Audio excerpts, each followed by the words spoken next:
Kementerian Tenaga Kerja mengajak pengusaha untuk serius mencegah dan menangani kekerasan seksual di tempat kerja melalui terbitnya keputusan Menaker nomor 88 tahun 2023. Pengusaha menyambut baik dan melakukan deklarasi tripartit tentang pencegahan dan penanganan kekerasan seksual di tempat kerja bersama sejumlah serikat buruh dan pekerja.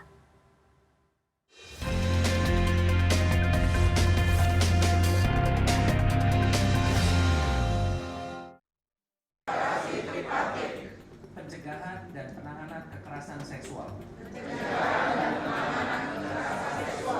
di tempat kerja.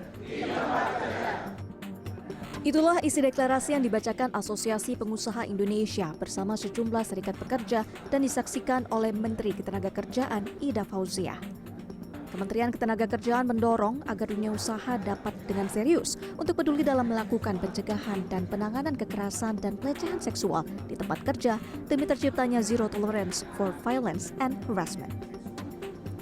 Kasus staycation oleh pimpinan perusahaan di Cikarang beberapa waktu lalu menjadi perhatian khusus oleh Kementerian Ketenagakerjaan untuk meluncurkan keputusan Menteri Ketenagakerjaan Kemenaker nomor 88 tahun 2023. Konfederasi Serikat Buruh Seluruh Indonesia atau KSPSI menilai payung hukum tersebut akan memberi perlindungan dan jaminan hak tetap dapat bekerja. Beberapa hal yang membuat masalah ini kurang menjadi fokus perhatian para pemangku kepentingan, antara lain korban tidak berani bersuara, mungkin akan diserang balik, takut kehilangan pekerjaan, dan di beberapa kejadian cenderung menyalahkan si korban. Hal lainnya adalah malu mengungkapkan karena dianggap tabu, dan tidak tahu harus mengadu ke siapa, ke atasan, ke polisi, ke serikat buruh, belum ada jawabannya sampai saat ini.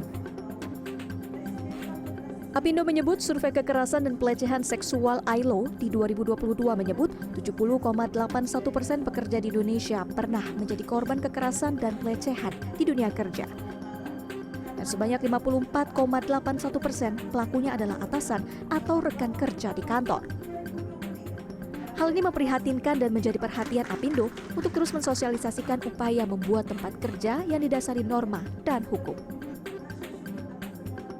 Dengan Kepmen nomor 88 yang diterbitkan, mudah-mudahan ini bisa mengingatkan kita semua, khususnya mengingatkan bagi kami sendiri, bagi pemberi kerja untuk benar-benar bisa menertibkan, bisa mengawasi dengan baik seluruh organisasi kami.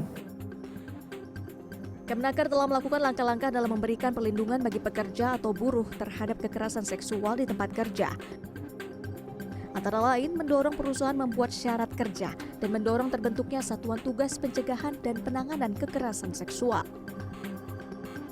Selain hukum pidana, pengusaha dapat memberikan sanksi kepada pihak yang diadukan mulai dari surat peringatan, pemindahan ke unit kerja lain, mengurangi atau menghapus kewenangannya di perusahaan, pemberhentian sementara, hingga pemutusan hubungan kerja.